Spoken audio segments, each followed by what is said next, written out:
Kasama na natin si Chairman George Garcia ng COMELEC.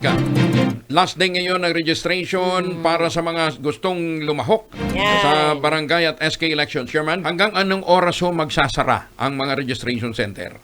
Hanggang alas 5 lamang po ito, Sir Okay. Angel. Wala po tayong extension sapagkat again, inuulit ko, no, October 20 pa po tayo nagsimula ng pagpaparehistro. In fact, kahit po bago mag-October 20, August 1 to 9, nagparehistro na rin po tayo ng mga kababayan natin. So ang number na hinahabol ho ba ninyo, Chairman, naabot na?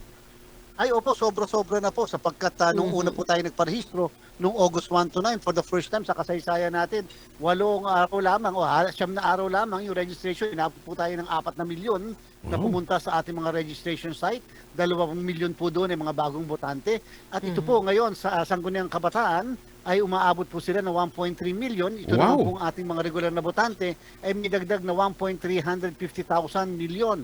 So ibig sabihin, sobra-sobra na po yan. Meron po tayong 25 million na kabataan at more or less 70 million na mga regular botante. Kaya 95 million po ang botante natin na boboto sa darating na BSKE.